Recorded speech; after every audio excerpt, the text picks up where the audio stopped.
नमो तस्स भगवतो अरहतो सम्मा सम्बुद्धस्स। नमो तस्स भगवतो अरहतो सम्मा सम्बुद्धस्स। नमो तस्स भगवतो अरहतो सम्मा सम्बुद्धस्स।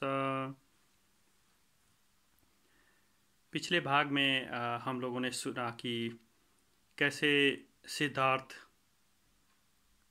जब वापस महल लौटते हैं तो किसा गौतमी नामक क्षत्रिय कन्या उनके तारीफ करती हैं।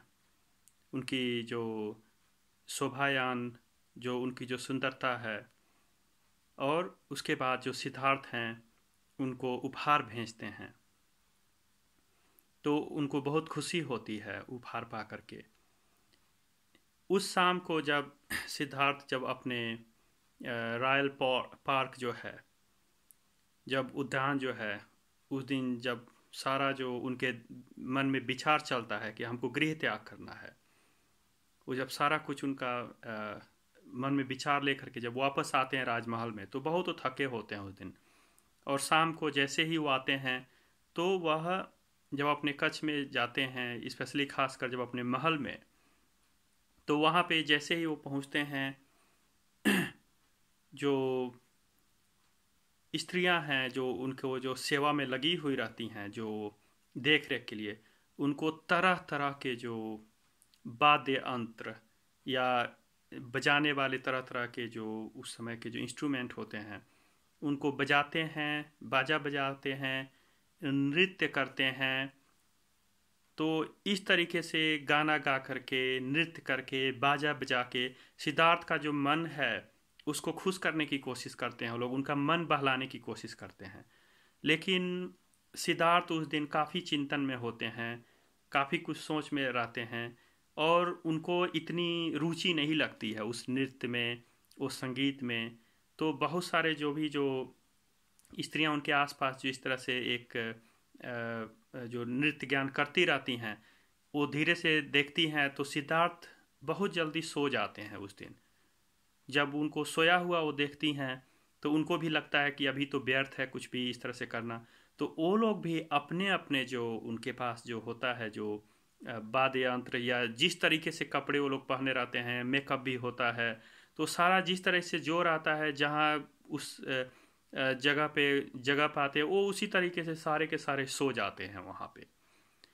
तो थक हार के सोने के बाद से सिद्धार्थ जो है उनको आधी रात को नींद टूटती है उस समय।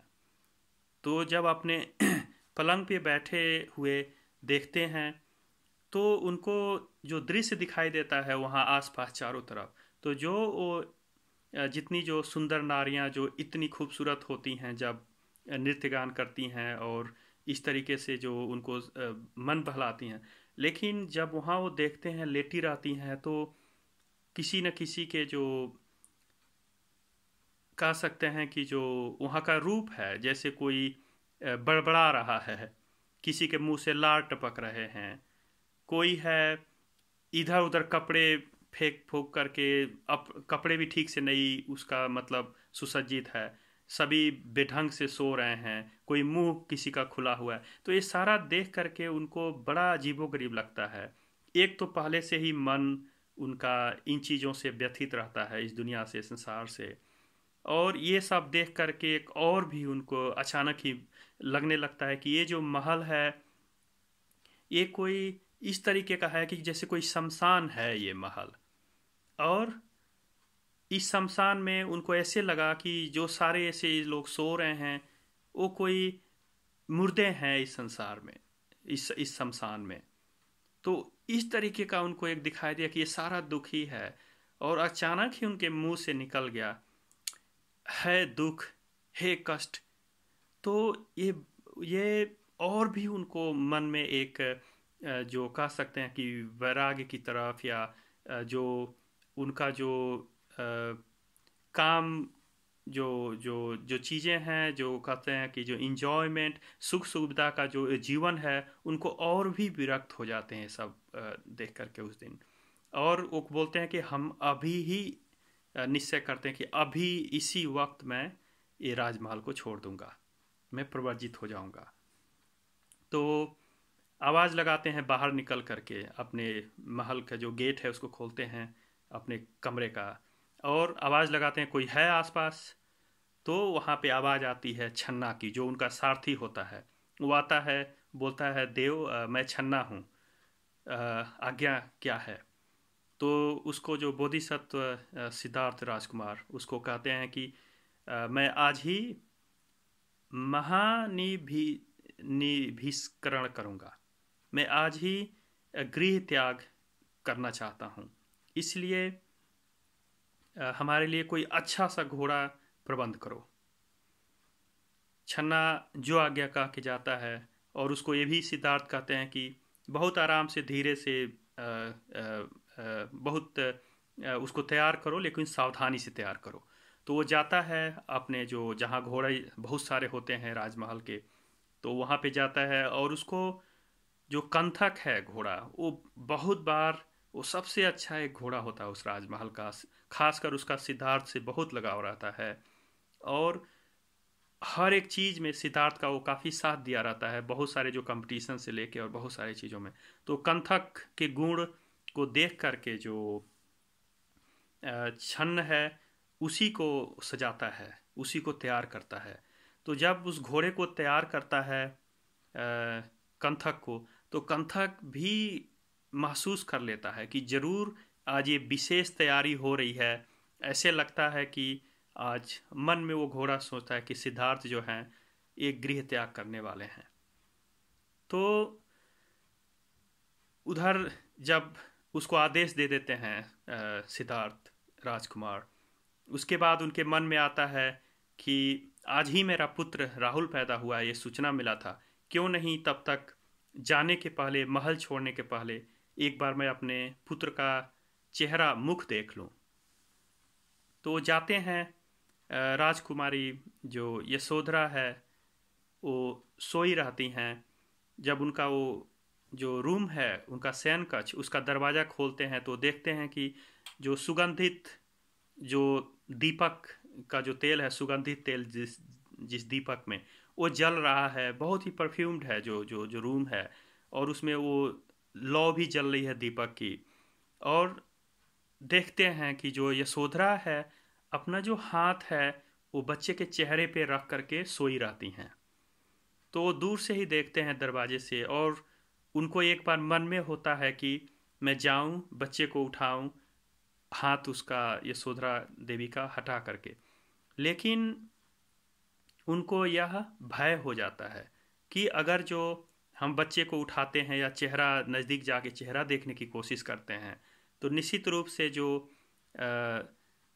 राजकुमारी यशोधरा जो हैं वो जग जाएंगी, और इस हालात में हमारे लिए बड़ा मुश्किल हो जाएगा। ये गृह त्याग का जो संकल्प है ये मुश्किल हो सकता है।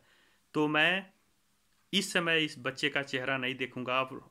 अब मैं जब बुद्ध बन जाऊंगा, प्रवचित होने के बाद जब हमको ज्ञान मिल जाएगा, अब तभी हम इसका चेहरा देखेंगे। तो उसके बाद से वो वापस वो लौट जाते हैं वहाँ से दरवाजे से, यह सोच के कि हम ज्ञान प्राप्त करने के बाद से उसका चेहरा देखेंगे।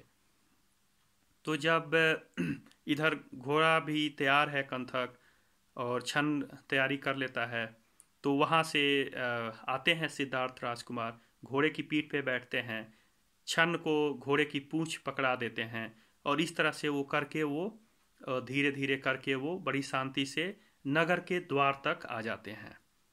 तो जो शहर का द्वार है वो बहुत ऊंचा होता है, 18 हाथ ऊंचा होता है वो। तो एक तो जब वो लोग निकलते हैं तो जो पाली साहित्य के अनुसार घोड़ा बहुत हिनहिनाता है, खुशी के मारे कि आज जो सिद्धार्थ हैं, जो लग रहा है कि ये विशेष दिन है, आज ये गृह त्याग करने वाले हैं। तो जब वो घोड़ा हिनहिनाता है तो वो पूरे राज्य में वो सुनाई दे सकता था। लेकिन और साथ ही साथ जो घोड़े की जो टॉप है, जो घोड़े की जो चलने की जो आवाज़ होती है टप टप की, वो भी वो पूरे राज्य में सुनाई दे सकता था। सैनिक चौकन्ने हो सकते थे, वो राजमहल के सारे जो सुरक्षा जो गार्ड है वो चौकन्ने हो सकते थे। तो इसके रोकने के लिए या इस प्रभाव को कम करने के लिए ऐसा जो पाली में जो अपने जो साहित्य में जो वर्णन आता है कि जो देवताओं ने जो चाहते थे कि सिद्धार्थ जो हैं बुद्ध बने, कि जिससे जो मनुष्यों और देवों को जो इनका जो हम लोग को ज्ञान मिले, तो इसलिए उन लोगों जहाँ जहाँ जो घोड़ा जो अपना पैर रखता है उस जगह पे वो लोग अपनी हथेली पहले ही रख देते हैं, और इस तरह से उसकी जो घोड़े की जो हिनहिनाहट की जो ध्वनि होती है और जो पैर रखने की जो ध्वनि होती है, जो साउंड होता है, वो किसी को भी सुनाई नहीं देता है। तो इसलिए बड़े शांति से वो लोग नगर के द्वार तक पहुंचते हैं। जब नगर के द्वार तक पहुंचते हैं और उनको इतना ऊंचा दीवार जो जो गेट है दिखाई देता है, तो सिद्धार्थ राजकुमार ये सोचते हैं कि ये तो बहुत ही ऊंचा है, लेकिन फिर भी अगर जो ये दरवाज़ा नहीं खुलता है, हम लोग नहीं पार कर पाएंगे, तो हम इस दीवार को फांद जाएंगे। घोड़े को हम बहुत तेजी से एड़ी से दबाएंगे, और चन्ना जो छन्न है उसको हम कहेंगे पूंछ पकड़ लो घोड़े का, और इसको हम कहेंगे कि तुम कूद जाओ, उस छलांग लगाओ घोड़े को। उधर घोड़ा जो छन्न है वो भी सोचता है कि अगर जो ये दरवाज़ा नहीं खुलता है, तो हम आज सिद्धार्थ को अपने कंधे पे बैठा करके और छन्ना को एक तरफ पकड़ करके हम इसको जंप करेंगे। ऐसा वो कल्पना करता है, ऐसा सोचता है। और उधर घोड़ा भी जो जो कंथक है उसके भी मन में होता है कि आज अगर जो ये गेट नहीं खुलता है, तो हम सिद्धार्थ को पीठ पे बैठाए हुए ही और छन्न को अपनी पूंछ पकड़े हुए रहते ही मैं इसको कूद करके उस पार चले जाऊंगा। तो ये जब मन में अभी वो लोग सोचते ही रहते हैं कि तब तक जो गेट जो है खुल जाता है। यहाँ भी वर्णन आता है कि जो देवताओं के प्रभाव से वो लोग बड़े शांति से जो वो लोग मदद करते हैं, तो जब वो लोग गेट तक पहुँचते हैं तो गेट इनका खुल जाता है। सिद्धार्थ जो है बड़े आराम से नगर पार कर जाते हैं। जैसे ही वो बाहर निकलते हैं, तो वहाँ पे मार जो है वो आकाश में आता है, इनको सामने आ जाता है हवा में ही, और इनसे कहता है, अरे आप कहाँ जा रहे हैं? अभी तो 7 दिन के बाद से आपका जो इस तरीके से जो रत्न उत्पन्न होने वाला है, जो चक्र उत्पन्न होने वाला है, कि आप तो चक्रवर्ती राजा हो जाएंगे, आप तो चारों दिशाओं में राज्य करने वाले बन जाएंगे। तो इसीलिए आप वापस जाइए, आप तो बहुत बड़े राजा बनने वाले हैं, आप कहाँ निकल गए हैं ये सब छोड़ के? तो सिद्धार्थ राजकुमार उसको पूछते हैं कि तुम कौन हो? वो बोलता है मैं मार हूँ।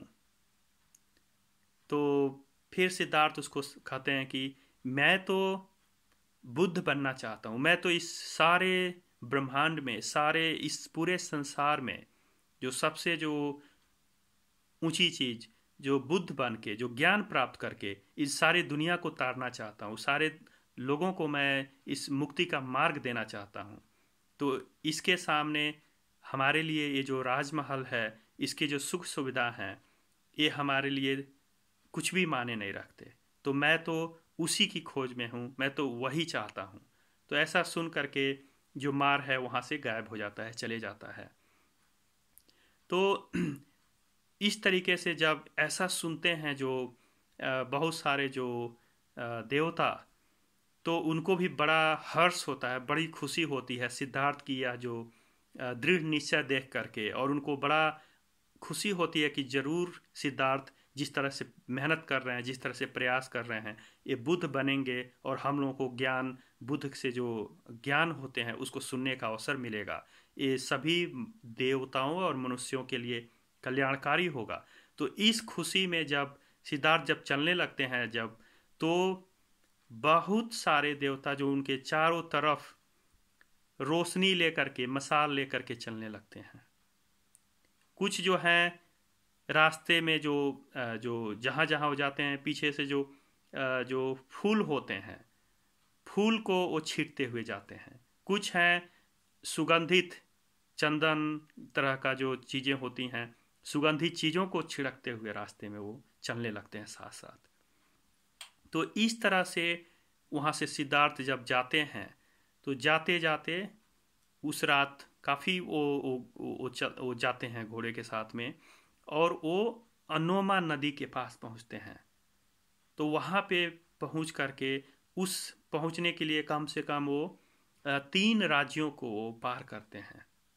उसमें जो शाक्य जो राज्य है, आपका कौलियों का राज्य है, और रामग्राम, जो ये 3 जो राज्यों को पार करके एक ही रात में अनोमा नदी के तट पे पहुंच जाते हैं। और वहां से पूछते हैं छन्न से, अपने सारथी से, छन्न ये कौन सी नदी है?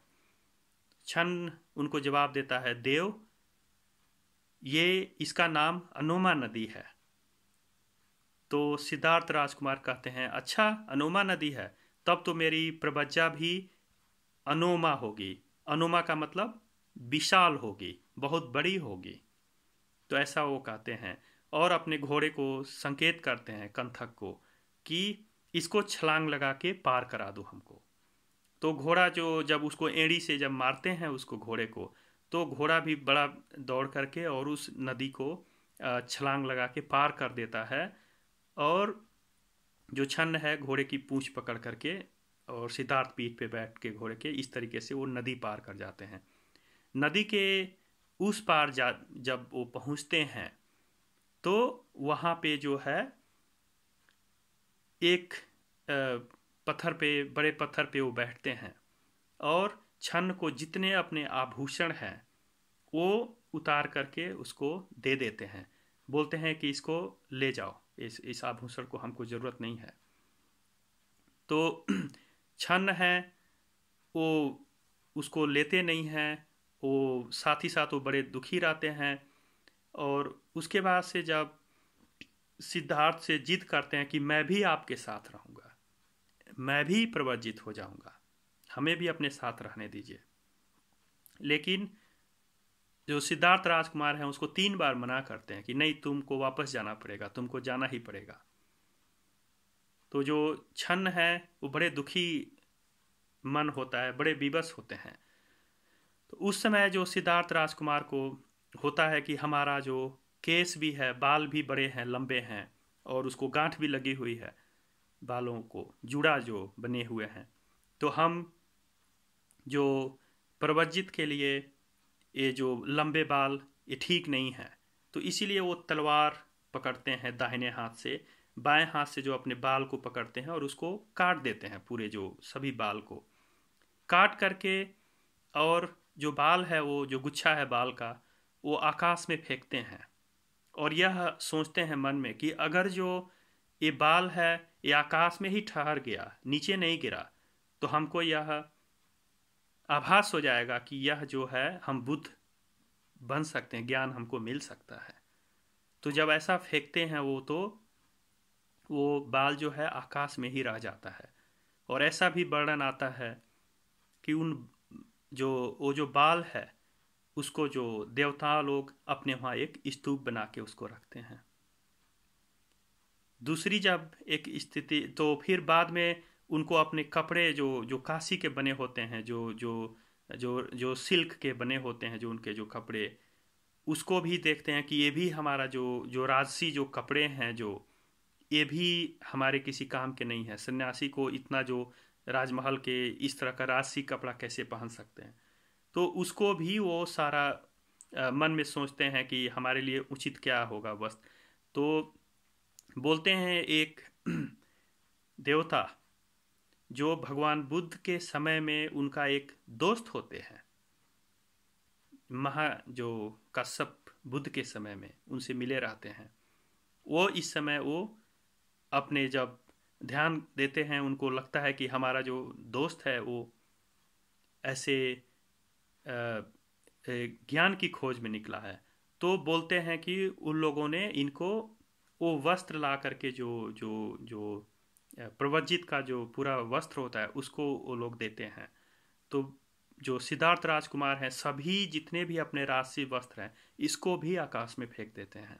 इसको भी मतलब बोलते हैं लोग कि इसका भी स्तूपा बनाते हैं लोग लेकर के। और उसके बाद से प्रवज्जित होके फिर छन्न को बोलते हैं कि छन्न, हमारी तरफ से जो माता पिता हैं, जो राजा सुधोधन हैं, जो प्रजापति गौतमी हैं, उनको हमारी तरफ से प्रणाम करना, नमस्कार करना, उनको हमारी तरफ से मंगल कामना देना।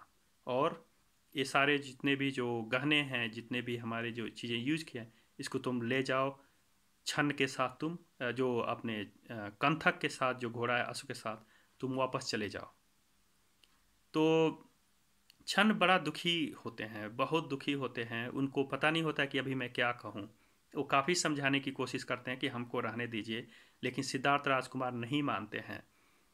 वहाँ पे इन दोनों का जब बातचीत चलता है तो जो कंथक घोड़ा है उसको पूरा आभास हो जाता है, बहुत दिन साथ में रहता है, और लगभग लगभग उसको इतना पता चल जाता है कि ये हमारा अंतिम दर्शन है, अभी मैं सिद्धार्थ राजकुमार को शायद दोबारा नहीं देख पाऊँ। और वो बहुत टकटकी लगाए देखते रहता है, उसको बड़ा दुख होता है देख करके सिद्धार्थ की आंखों से ओझल हो रहे हैं। तो थोड़ी देर बाद से जो कंथक है, इतना ज़्यादा उसको दुख होता है, इतना पीड़ा होती है उसको, उसको दुख सहा नहीं जाता है, वहीं गिर के वो मर जाता है। तो छन्ना जो उनका सारथी है, एक तो सिद्धार्थ प्रवजित होके चले जाते हैं, उसका दुख। अब जो घोड़ा, जो कंथक है, वो भी, उसकी भी मृत्यु हो जाती है। तो असहनीय पीड़ा होती है, काफ़ी रोता बिलखता है जो छन्न, जो सारथी है, और बहुत ही दुखी मन से रोते बिलखते वो वापस कपिलवस्तु वापस आ जाता है। और यहाँ पे राजमहल में सूचना देता है सिद्धार्थ के, जो भी जो घटना होती है। तो इस तरह से आज का जो वीडियो है, हम लोगों ने सुना कि कैसे सिद्धार्थ जो है अपना गृह त्याग करते हैं और अनोमा नदी पार करके, और वहाँ पे जो प्रव्रजित हो जाते हैं। प्रव्रजित होने के बाद से आगे उनकी जो जो यात्रा है कैसी होती है, जो ज्ञान प्राप्ति की, बुद्धत्व प्राप्ति की खोज में वो कैसे निकलते हैं, क्या करते हैं, आगे उनके जीवन में क्या होता है। तो इसके बारे में हम लोग जो नेक्स्ट टाइम जो जो अपना नेक्स्ट वीडियो में हम लोग देखेंगे कि सिद्धार्थ अनोमा नदी को जो पार करते हैं परिवर्जित होने के बाद से, उनके जीवन में क्या घटनाएं घटती हैं, और सत्य की खोज के लिए कितना प्रयास करते हैं, कैसे कैसे प्रयास करते हैं, और कैसे उनको ज्ञान प्राप्ति होती है। तो आज के दिन बस इतना। अगर जो आपको कोई भी क्वेश्चन हो, कुछ भी तो आप लोग ज़रूर हमको लिख सकते हैं, आप लोग कमेंट कर सकते हैं, और हम पूरी कोशिश करेंगे आपके जितने भी प्रश्न हैं उसका उत्तर देने की। तो इसी के साथ आज का जो भाग है यहीं समाप्त होता है, और नेक्स्ट जो भाग में हम लोग आगे का जो सिद्धार्थ राजकुमार अब जो सन्यासी हो जाते हैं, जो प्रवर्जित हो जाते हैं, तो वहाँ से क्या घटनाएं होती हैं उसके बारे में डिस्कस होगा।